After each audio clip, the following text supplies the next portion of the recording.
थेट आपण जाऊयात. अजित मांढरे आमचे प्रतिनिधी आपल्या सोबत जोडले गेलेत.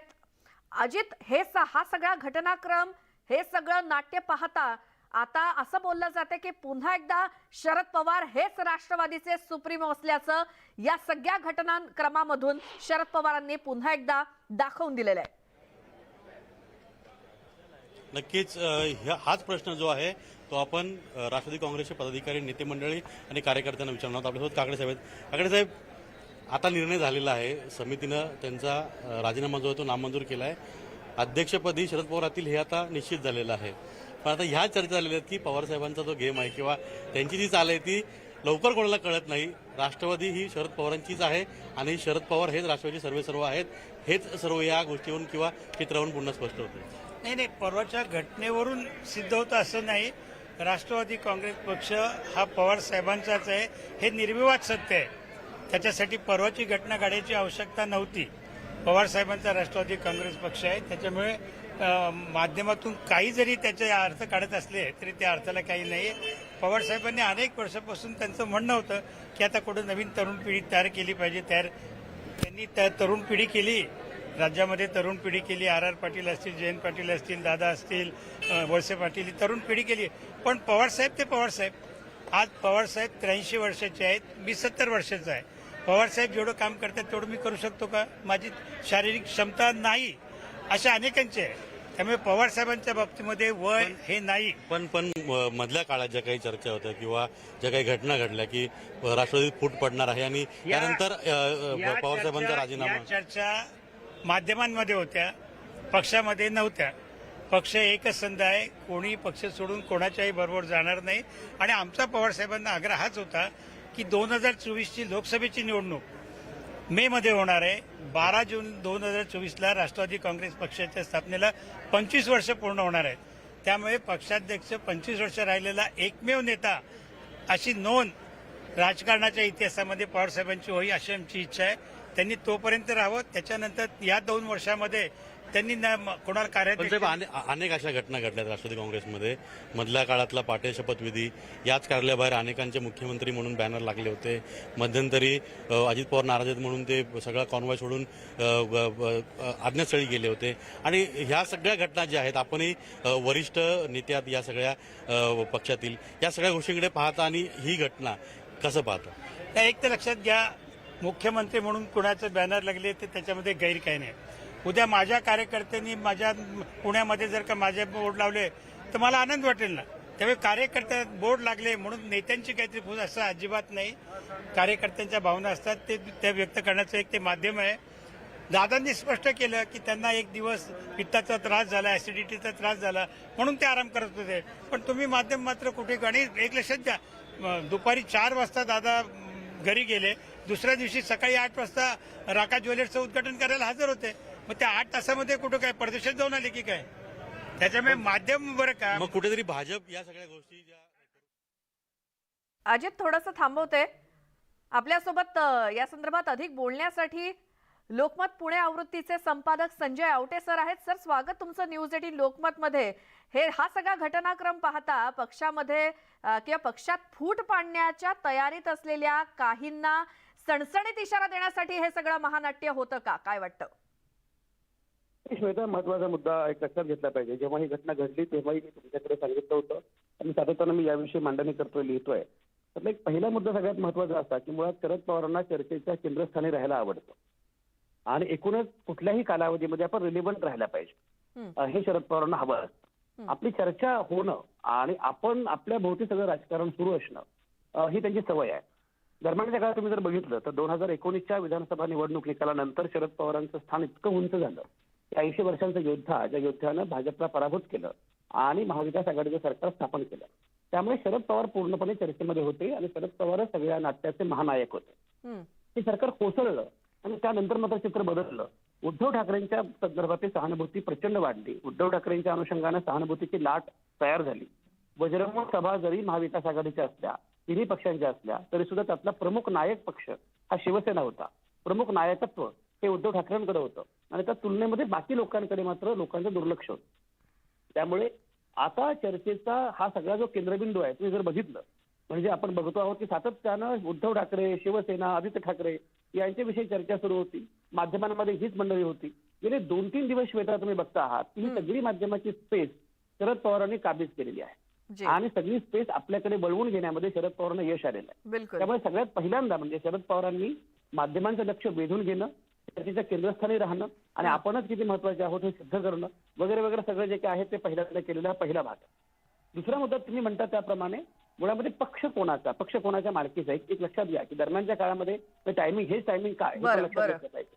दरम्यानच्या कालावधीमध्ये अजित पवारांच्या अनुषंगाने चर्चा सुरू झाली होती की अजित पवार हे महाराष्ट्राचे मुख्यमंत्री असणार आणि अजित पवारांची पहिली मुलाखत त्या अर्थानं मी घेतली आणि बरोबर माझ्या आहे. मुलाखतीमध्ये आवटे सर एक सॉरी थांबवते, एक विनंती, तुम्ही लाईनवरती असेच राहा, कारण लोकमतचे वरिष्ठ सहाय्यक संपादक संदीप प्रधान सर सुद्धा आपल्या सोबत आहेत. प्रधान सर, स्वागत तुमचंही. आणि आता हे सगळं गेल्या मंगळवारपासून आपण जे पाहतोय आणि किंबहुना त्या आधीपासूनच अगदी अजित पवारांचे भावी मुख्यमंत्री म्हणून बॅनर लागणं आणि त्याच्यानंतर शरद पवार यांच्या डोक्यामध्ये नेमकं काय चाललंय याचा वेध कोणी घेऊ शकत नाही, त्याची प्रचिती पुन्हा एकदा आलेली आहे. नाही, निश्चितच आता संजय औटीजींनी म्हटलं ते बरोबर आहे की एकूणच सगळी जी परिस्थिती होती त्याच्यामध्ये अजित पवार काही वेगळा निर्णय घेत आहेत की काय अशा पद्धतीचं एक वातावरण होतं. भाजपकडून तसे प्रयत्न सुरू आहेत अशाही चर्चा सुरू होत्या आणि या सगळ्या पार्श्वभूमीवरती मला असं वाटतं की शरद पवार यांनी जसं आता आवटेजी म्हणाले त्याप्रमाणे की स्वतःकडे पूर्णपणे लक्ष केंद्रित करून घेतलं या सगळ्या याच्यामध्ये आणि पक्षामधली आपली लोकप्रियता किती आहे, पक्षाचा कार्यकर्ता हा आजही केवळ आणि केवळ आपल्यालाच मानतो किंवा आपल्या शब्दाच्या बाहेर नाही. आपली जी भूमिका असेल, ज्या भूमिकेला आपला पाठिंबा आहे तीच भूमिका शेवटी आपला कार्यकर्ता हा मानणार आहे, हे कुठेतरी आपल्या पक्षातल्या असंतुष्ट नेत्यांनाही दाखवून दिलंय. आणि त्याचप्रमाणे जो दुसरा अँगल आहे की शिवसेना फुटल्यानंतर एक असं चित्र निर्माण झालं होतं की उद्धव ठाकरे यांच्या नेतृत्वाखालचा पक्ष आता कशा पद्धतीने वाटचाल करणार, त्याचं काय अस्तित्व राहणार. पण दिसतंय असं की त्या पक्षाला एक कुठेतरी म्हणजे फॉलोईंग मिळतंय, लोक त्या पक्षाच्या बद्दल बोलतायत, त्या पक्षाच्या अस्तित्वाबाबतची उत्कंठता लोकांमध्ये आहे, कार्यकर्त्यांमध्ये ते उभे राहिलेले आहेत, शिवसैनिक पेटून उठलेले आहेत. तर हे सगळं वातावरण बघता राष्ट्रवादी काँग्रेसमध्ये सुद्धा एक ऊर्जा भरण्याची, राष्ट्रवादीच्या कार्यकर्त्यालाही चेतवून उठण्याची गरज होती आणि ती मला असं वाटतं याच्यातून पूर्ण झाली. म्हणजे एकीकडे पक्षांतर्गत विरोध किंवा पक्षांतर्गत असंतोष शमवायचा आणि त्याचबरोबर कार्यकर्त्याला चेतवायचं, या दोन्ही पातळ्यांवरती ह्या सगळ्या नाट्याचा फायदा झालेला आहे. बिलकुल. संजय आवटे सर सुद्धा आपल्या सोबत आहेत. सर, हे कोणत्याही घडामोडी राजकारणामध्ये घडू देत नाही तर आणखी कुठे त्याचे पडसादनं सोशल मीडियावरती उमटायला सुरुवात होते लगेचच. आपण काही मीम्स सुद्धा त्या वेळी पाहिल्या की शरद पवार आता निवृत्ती जेव्हा जाहीर करतायत तेव्हा ते एक पाऊल मागे येताना दिसत आहेत, मात्र ती उडी खूप मोठी झेप घेण्यासाठी असते, अशा त्या मीम्स होत्या. तुम्ही देखील पाहिल्या असाल. मी म्हटल्याप्रमाणे अगदी साधा मुद्दा आहे. संदीप प्रधान जे म्हणतायत, एक लक्षात घेतलं पाहिजे की मुळामध्ये शरद पवारांना माहिती आहे की या सगळ्या कालखंडामध्ये आपल्या पक्षासाठी आणि आपल्या स्वतःसाठी आपण चर्चेचा केंद्रबिंदू असणं. बरं, हे तर आहेच. मात्र सर, एक महत्वाचा प्रश्न तो म्हणजे काही लोकांचे भाजपमध्ये जाण्याचे रस्ते थेट बंद झाले का यामुळे? एक्झॅक्टली. मग मी तुम्हाला ते सांगत होतो, तुम्ही माझ्या बोलण्याचा रस्त्यामध्येच बंद केला. हा मुद्दा असा होता सॉरी की अजित पवार जेव्हा महाराष्ट्राचे मुख्यमंत्री अशा घोषणा सुरू झाल्या किंवा ही चर्चा सुरू झाली, मी जी पहिली मुलाखत घेतली होती अजित पवारांची, त्या मुलाखतीमध्ये अजित पवार असं म्हणाले की मला मुख्यमंत्री व्हायला आवडेल आणि एवढंच नाही, 2024च्या विधानसभा निवडणुकीपूर्वीच मी मुख्यमंत्री होऊ शकतो किंवा तसं व्हायला मला आवडेल. याचा अर्थ आता काहीतरी गडबडी सुरू आहे असा त्याचा निष्कर्ष काढला गेला. म्हणजे अजित पवारांना हाताशी धरून भाजप काहीतरी प्रयत्न करू इच्छित आहे, अजित पवार स्वतः सुद्धा राष्ट्रवादी काँग्रेसच्या वतीने काही निर्णय घेऊ शकतायत असं एक चित्र तयार झालं होतं. एक लक्षात घ्या श्वेता, मुळामध्ये जेव्हा 2019च्या निवडणूक निकालाच्या नंतर जेव्हा पहाटेचा शपथविधी झाला तेव्हा अजित पवारांनी पहाटे शपथविधी घेतला देवेंद्र फडणवीसांसोबत आणि ते पुन्हा परतले, उपमुख्यमंत्री पण झाले. त्यांना शरद पवारांनी माफ केलं, पण शरद पवारांनी याची नोंद घेतली होती की अजित पवार आपल्या परस्पर राष्ट्रवादी काँग्रेसला सोबत घेऊन कुठेही जाऊ शकतात. त्यामुळे अजित पवारांना सुद्धा हे सांगणं आवश्यक होतं की पक्ष तुमचा नाहीये, तुम्हाला वाटलं म्हणून तुम्ही 4 लोकांना घेतलं आणि गेलात निघून कोणासोबत, असं होऊ शकत नाही. आणि भाजपला पण हा मेसेज देणं आवश्यक होतं की तुम्हाला वाटलं म्हणून तुम्ही अन्य कोणाला हाताशी धरून माझ्या पक्षाशी खेळू शकत नाही. माझा पक्ष हा माझा आहे, माझं करिअर माझं आहे आणि राष्ट्रवादी काँग्रेसच्या संदर्भातले सगळे निर्णय घेण्याचा सर्वाधिकार हा केवळ आणि केवळ माझा आहे. लोक माझ्यासोबत आहेत. हा माझ्या चेहऱ्यावरचा पक्ष आहे. 10 जून 1999ला जेव्हा राष्ट्रवादी काँग्रेस पक्ष स्थापन झाला तेव्हा शरद पवारांचा चेहरा हा या एकमेव पायावर तो पक्ष स्थापन झाला. शरद पवार वगळता या पक्षाकडे काही नाही. तुम्हाला माझ्याकडे जावं लागेल. अन्य कोणाचे संधान साधू शकत नाही तुम्ही. हा पण मेसेज द्यायचा होता. त्यामुळे पक्षावरची आपली सत्ता ही किती आहे आणि आजही तशीच आहे 83व्या वर्षी सुद्धा, हाही संदेश द्यायचा होता. त्यामुळे एकीकडे चर्चेचा केंद्रबिंदू होणं हा एक मुद्दा आणि दुसरीकडे पक्ष माझाच आहे त्यामुळे अन्य कोणीही या संदर्भातला विचार करू नये असा मेसेज देणं, खुंटी हलवून बळकट करणं हाही मुद्दा त्याच्यामध्ये होता. बरं, संजय आवटे सर, खूप धन्यवाद. तुम्ही न्यूज 18 लोकमतशी बोललात आणि या सगळ्या घडामोडींविषयी भाष्य केलं. आपल्यासोबत संदीप प्रधान सर सुद्धा आहेत आणि सर, या निमित्तानं आठवण होते की हीच परिस्थिती 9 महिन्यांपूर्वी सुद्धा होती, जेव्हा उद्धव ठाकरे यांना मुख्यमंत्री पदाचा राजीनामा द्यावा लागलेला होता. नाही, निश्चितच गेल्या म्हणजे काही महिन्यामध्ये, म्हणजे जेव्हापासून एकनाथ शिंदे आणि त्यांच्या सहकारी मंत्र्यांनी उठाव केल्यापासून या महाविकास आघाडी समोरची आव्हानं वाढलेली आहेत, यात काही वाद नाही. आणि जेव्हा सत्ता असते तेव्हा सत्तेचं जे लोहचुंबक असतं त्याच्यामुळे अनेक लोक ही सरकारच्या एकूण ह्याच्यामुळे टिकून असतात, पक्षामध्ये टिकून असतात. सरकारचा दबाव असतो. सरकारमध्ये फारसं काही त्यांना मिळालेलं नसलं तरी सुद्धा ती बरोबर राहतात, सरकारच्या आणि पक्षाच्या बरोबर राहतात. पण सत्ता नसते तेव्हा अशा पद्धतीने फाटाफूट सुरू होते आणि तेच आपल्याला चित्र शिवसेनेत पाहायला मिळालं. शिवसेना फुटल्यानंतर शिवसेनेसमोर आव्हान उभी राहिली. अनेक लोक एकेका दिवशी निघून जात आहेत आणि हे होत आहेत. पण तरी सुद्धा शिवसेनेचा कार्यकर्ता हा मात्र उभा आहे, तो लढण्याचा प्रयत्न करतोय, तो जिद्दीने उभा आहे. तर हे सगळं जे चित्र आहे आणि त्याच्यामुळे एक शिवसेनेच्या बाबतीमध्ये असं सुद्धा बोललं जात आहे की शिवसेना आतापर्यंत हिंदुत्ववादी विचारांचा पक्ष आणि हिंदुत्ववादी मतदार या पक्षाला मत देतात. पण आता मुस्लिम किंवा अन्य जे समाज घटक आहेत त्यांची सुद्धा मतं यावेळेला आता शिवसेनेला मिळतील की काय, असं आव्हान एक निर्माण झालंय आणि त्याचा फटका कदाचित राष्ट्रवादीलाही बसू शकतो अशी भीती राष्ट्रवादीतल्या काही नेत्यांनाही वाटत होती. आणि त्याच्यातून मला असं वाटतं की पवारांच्या या बंडामुळे पुन्हा एकदा मला असं वाटतं की कार्यकर्त्यांना चेतवून त्यांना उभं करणं आणि पक्षाच्यासाठी सिद्ध करणं, पक्षाच्या पुढील वाटचालीसाठी, हा मला वाटतं त्याच्या मागचा हेतू होता. 2 गोष्टी आणखीन आहेत. पवारांच्या आत्मचरित्रामध्ये जे त्यांनी मुंबई संदर्भात भाष्य केलंय ते सुद्धा तरी एक मला असं वाटतं की शिवसेनेचा जो एक मूळ गाभा आहे किंवा या बंडानंतर जे शिवसेना सातत्याने बोलतेय की मुंबई महाराष्ट्र वेगळी करण्याचा प्रयत्न आहे, मुंबईवर आघात आहे, तर मला असं वाटतं की त्याच्यावरच मला असं वाटतं पवारांनी आघात करून थोडंसं शिवसेनेचं जे लोकप्रियता वाढते त्याला व्यसन करण्याचाही एक प्रयत्न केला असं म्हटलं. संदीप प्रधान सर, थोडंसं थांबवते आणि आपण पुन्हा एकदा प्रेक्षकांना ही महत्वाची गोष्ट सांगूया, ती म्हणजे शरद पवार हेच महाराष्ट्रातल्या राजकारणातले हुकमी एका असल्याचं आता स्पष्ट झालेलं आहे. या सगळ्या घटनाक्रमानंतर असंच बोललं जाणार आहे, कारण राष्ट्रवादीच्या अध्यक्ष निवड समितीनं शरद पवारांचा राजीनामा तर फेटाळलाच, मात्र या राजीनामा नाट्यातून शरद पवारच राष्ट्रवादीचे सुप्रीमो असल्याचं पुन्हा एकदा अधोरेखित झालंय. आणि पवारांनी हे राजीनामा नाट्य घडवून पक्षातील खुंटा हलवून अधिकच बळकट केलाय आणि राष्ट्रवादीमध्ये फूट पाडण्याच्या तयारीत असलेल्या काही नेत्यांना त्यांनी एकटं पाडलंय. राष्ट्रवादी काँग्रेस म्हणजेच शरद पवार हे समीकरण अजूनही कायम असल्याचं पवारांनी आपल्या खेळीतून दाखवून दिलंय. त्यामुळे येत्या काळात राष्ट्रवादी फुटेल आणि राष्ट्रवादी दुसऱ्या पक्षासोबत जाईल आणि सत्ता स्थापन करेल, या सगळ्या चर्चांना पवार स्टाईल उत्तर देण्यात शरद पवार यशस्वी झालेले आहेत.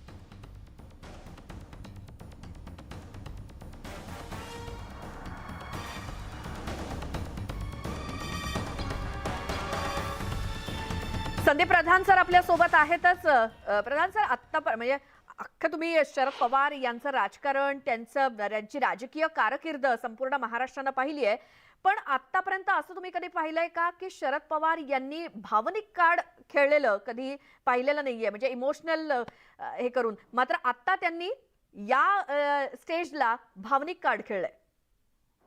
नाही, निश्चितच या वेळेला ते त्यांनी खेळलेलं आहे. कारण प्रश्न असा आहे की जसं आता मगाशी संजय आवटेजी म्हणाले त्याप्रमाणे की जर अजित पवार काही आमदारांना घेऊन दुसरीकडे जाणार असतील तर अजित पवार हे त्यांच्या कुटुंबातले एक सदस्य आहे आणि अशा वेळी त्यांना हा प्रश्न काही अशा म्हणजे इतर व्यक्तींच्या बाबतीत जसं काही एक ठोस निर्णय करून तो प्रश्न हाताळता येऊ शकतो तसा हाताळणं शक्य नव्हतं. आणि त्यामुळे मला असं वाटतं की त्यांनी कुठेतरी तो अत्यंत भावनिक पातळीवरती नेला आणि ह्या पक्षाचा कार्यकर्ता हा सगळा माझ्या मागे आहे, जरी माझ्या कुटुंबातल्या कुणालाही वेगळा काही विचार करायचा असेल तरी तो आता करता येणार नाही हे कुठेतरी दाखवून दिले.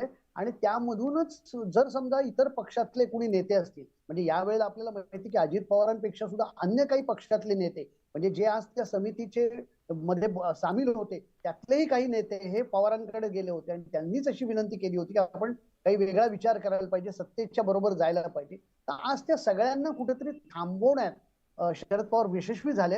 आणि त्याच्यासाठी मला असं वाटतं की जेव्हा मातब्बर नेते अशा पद्धतीने काही विचार वेगळा करू पाहतात तेव्हा तिथं असा व्यावहारिक किंवा अत्यंत कठोर असा निर्णय घेऊन हा प्रश्न हाताळता आला नसता.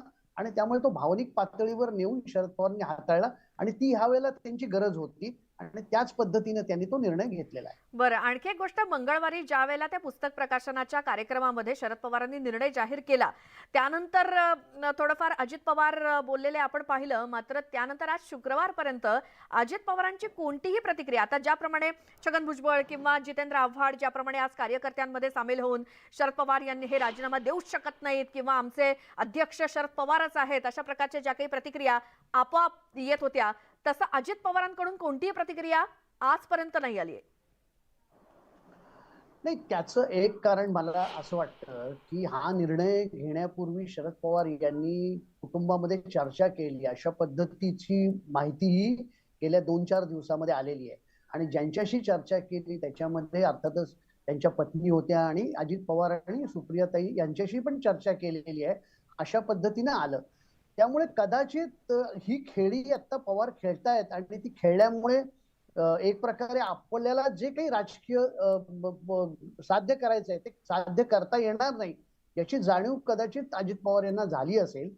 त्यांनी पहिल्या दिवशी जेव्हा तो निर्णय जाहीर केला तेव्हा कुठेतरी सांगण्याचा प्रयत्न करून बघितला कार्यकर्त्यांना की आता त्यांचं वय झालंय आणि त्यांना जर समजा पदावरून दूर होऊन नवीन माणसाला, तरुण माणसाला नेमायचंय तर तुम्ही का त्याला आडकाठी करता. पण जेव्हा त्यांना लक्षात आलं की कार्यकर्ते आता हे काही मानायला तयार नाहीत, कार्यकर्ते असे ऐकत, तेव्हा आपण उगाच कार्यकर्त्यांच्या मनातून जी जी संदीप प्रधान सर, खूप धन्यवाद. तुम्ही या विषयावरती महत्वाचं विश्लेषण केलं. तर राजकारणामध्ये शरद पवारच आता मुरब्बी नेते असल्याचं दाखवून देण्यात आलेलं आहे. पक्षातील बंडखोरीची स्थिती कशी हाताळायची हे सुद्धा पवारांनी या 4 ते 5 दिवसांमध्ये अगदी दाखवून दिलंय. पक्षातील संभाव्य बंडखोरी टाळण्यात पवारांना यश आल्याचं बोललं जात आहे. मात्र 9 महिन्यांपूर्वीच आपल्या पक्षातलं बंड रोखण्यात उद्धव ठाकरेंना अपयश आलेलं होतं.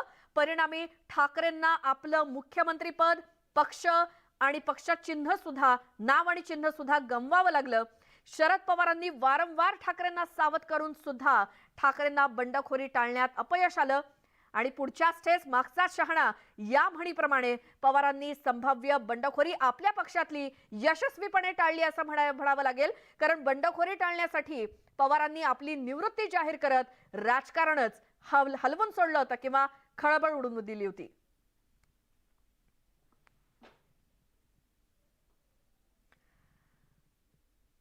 तर राष्ट्रवादी काँग्रेसचे अध्यक्ष शरद पवारांचा राजीनामा हा समितीनं एकमतानं फेटाळून लावला आणि शरद पवारांचा राजीनामा हा आमच्यासाठी धक्का होता, त्यांची पक्षाला गरज आहे, त्यांनी राजीनामा मागे घ्यावा अशी विनंती समितीमधल्या नेत्यांनी केली.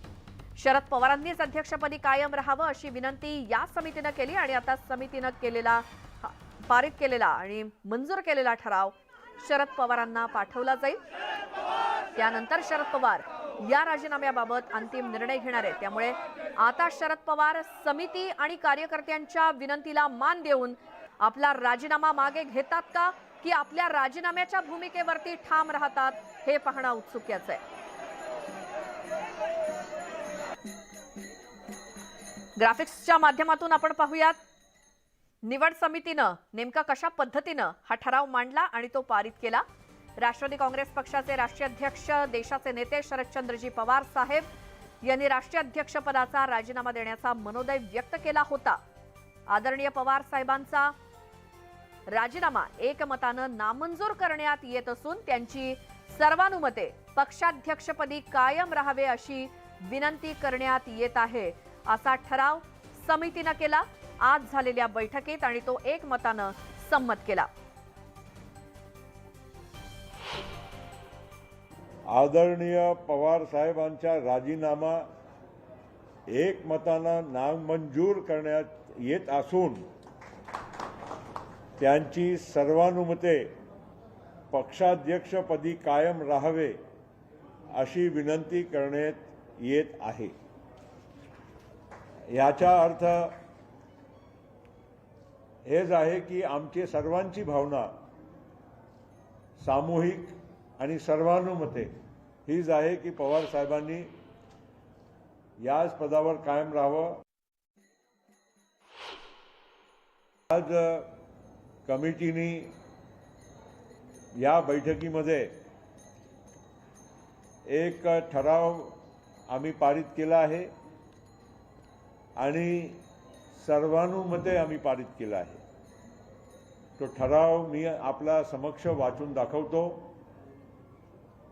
आणि या ठराव जे मी तुमच्या समक्ष वाचून दाखवणार आहे त्याच्या नंतर आम्ही ही भावना हे ठराव घेऊन पवार साहेबांना भेटायचा प्रयत्न करू आणि प्रत्यक्षपणे सुद्धा आम्ही या आमच्या प्रस्तावाच्या बद्दल आणि सर्वानुमते जे आम्ही पारित केल्या प्रस्तावाच्या बद्दल आम्ही त्यांना भेटून विनंती करायचं काम सुद्धा करणार आहोत.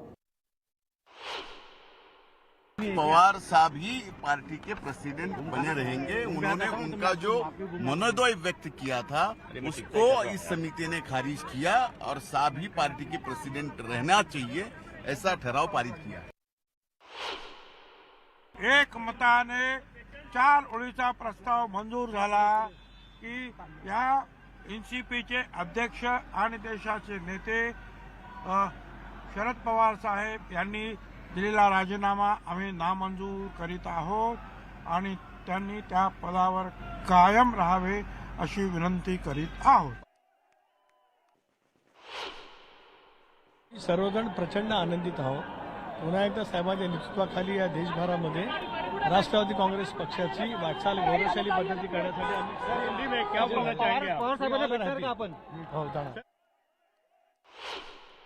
हा आमच्या पक्षाचा सगळ्यात महत्त्वाचा निर्णय होता. त्यामुळं पवार साहेबांनी काम केलंच पाहिजे तोपर्यंत असा आमचा आग्रह होता. मी काल संध्याकाळी पवार साहेबांच्याशी चर्चा केली. तोपर्यंत ते त्यांच्या निर्णयाशी ठाम होते. त्यामुळे आता आम्ही तिथं आज हा ठराव केलेला आहे आणि तो त्यांनी मान्य केला पाहिजे असा आग्रह आमचे वरिष्ठ नेते जाऊन त्यांना करतात. राष्ट्रवादी नेता सोना दुहान जी आपके सोबत है. आज की जो प्रक्रिया हुई है, शरद पवार फिर से अध्यक्ष का जो आपने प्रस्ताव लिखा है, क्या इस प्रस्ताव को शरद पवार जी मानेंगे ऐसा लगता है? देखिए, हम सबकी भावना यही है, जो कमेटी उन्होंने खुद गठित करी थी, जिस कमेटी में जितने भी मेंबर्स थे सबका एकमत यही बात थी कि हम इस रेजिग्नेशन को नहीं मानते हैं और इस पोस्ट पे, राष्ट्रीय अध्यक्ष की पोस्ट पे हम किसी और को इमेजिन भी नहीं कर सकते और अब हम यही चाहते हैं कि वही कंटिन्यू करें. हमने ये रेजिग्नेशन मानने से मना कर दिया है. क्या शरद पवार की जो आज जो बैठक हुई समिति की, इसमें कोई कार्याध्यक्ष का कोई पद चुनने का कोई फैसला हुआ? हमारी पार्टी के कॉन्स्टिट्यूशन में कोई भी कार्याध्यक्ष नामक पद नहीं है, तो कोई सवाल ही नहीं पैदा होता कि हम इस तरीके का कोई डिस्कशन करें. वीडियो जर्नलिस्ट राजेश साह, विनोद राठोड, न्यूज 18 लोकमत. आजची बैठक आणि या बैठकीत नेमके काय निर्णय झाले? विद्यार्थी आपल्यासोबत आहेत, काय सांगा? नाही, काहीच नाही. जसं प्रफुल्लबाईंनी सांगितलं की सगळ्या नेत्यांनी आणि सगळ्यांनी ठरवलं की आणि कार्यकर्त्यांचा दबाव इतका प्रचंड होता की पवार साहेबांनीच अध्यक्षस्थानी राहायला पाहिजे. हा निर्णय कमिटीने घेतला, त्यांचा राजीनामा फेटाळला. मान्य, पण आता शेवटी हा अधिकार जो आहे तो शेवटी पवार साहेबांच्याच हातात देण्यात आलाय ना, कारण त्यांचा हा निर्णय त्यांना देणार, म्हणजे की अजूनपर्यंत शिक्कामोर्तब. पवार साहेबांना हा निर्णय मान्य करायला लागेल ना, कारण एवढं प्रेशर आहे. कालच पवार साहेबांनी पायऱ्यांवर बसलेले रक्ताने पत्र लिहिलेल्या मुलांना साहेबांनी सांगितलं की तुम्हाला फार दिवस पायऱ्यांवर बसायला लागणार नाही. आणि आज सगळ्या नेत्यांचं पण हेच म्हणणं होतं की साहेबांनी राजीनामा देता आणि फक्त महाराष्ट्रातच नाही, देशभरातनं साहेबांवरती इतका दबाव होता की ही मान्य आहे, योग्य पण वेळ नाही. पवार साहेबांनी जरी संकेत दिले असले की परवा कार्यकर्त्यांशी बोलताना की ठीक आहे मी कार्यकर्त्यांच्या भावनांचा विचार करेल, पण त्याचबरोबर त्यांनी हेही सांगितलं होतं की नवीन रक्ताला संधी देणं आवश्यक आहे, त्याबाबत काय? नाही पण नवीन रक्ताला कुठे अडवलंय पवार साहेबांनी? पवार साहेबांचं ही वेळ योग्य नाहीये. जसं काय मधुकर भाव्यांनी पण सांगितलं की अजून 16 महिने तरी पवार साहेबांना राजकारणातनं निवृत्ती घेता येणार नाही, आणि ते अगदी खरं आहे. नवीन लोकांनी येतच राहावं. पवार साहेबांनी जेवढं तरुणांना संधी दिली तेव्हा या देशामध्ये मला नाही वाटत आणि कुठल्या नेत्याने दिली असेल. त्यावरनं काही नवीन पुनर्रचना निर्णय या बैठकीत झालाय? या बैठकीमध्ये फक्त शरद पवार साहेबांचा राजीनामा एकमुखाने त्यांनी फेटाळून लावलेला आहे, आणि पुढचा निर्णय काय तो पवार साहेबांच्या सल्ल्यानंतर होईल. व्हिडिओ जर्नलिस्ट गणेश गंधाटचा प्रशांत बाग, न्यूज 18 लोकमत, मुंबई. आपल्यासोबत काकडे साहेब आहेत. काकडे साहेब, आता निर्णय झालेला आहे. समितीनं त्यांचा राजीनामा जो आहे तो नामंजूर केला आहे. अध्यक्षपदी शरद पवार राहतील हे आता निश्चित झालेलं आहे. पण आता ह्या चर्चा झालेल्या आहेत की पवार साहेबांचा जो गेम आहे किंवा त्यांची जी चाल आहे ती लवकर कोणाला कळत नाही.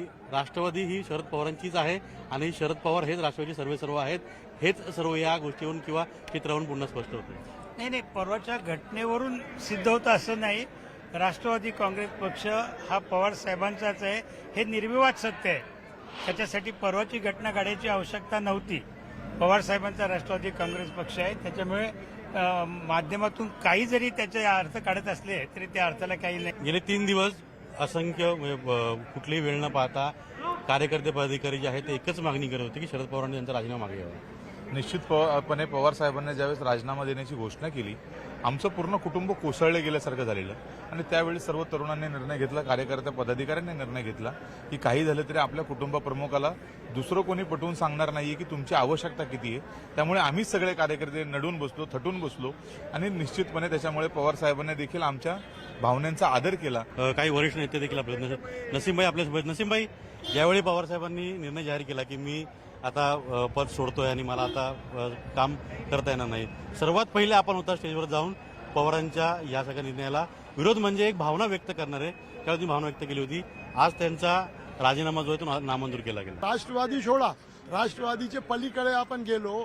राहुल गांधीनेही सांगितलं, स्टॅलिनने सांगितलं, देशाचे सगळे मोठे नेते हे सांगतात की साहेब तुम्ही अध्यक्षपद सोडू नका, कारण त्यांना माहीत आहे की 2024 मध्ये जर सांप्रदायिक शक्ती यांच्यात विरोध करायचे तो शिवाय पवार साहेबांचे दुसरा कोणी नेता नाही आहे जे विपक्ष एकत्र करून मोदीला लढा.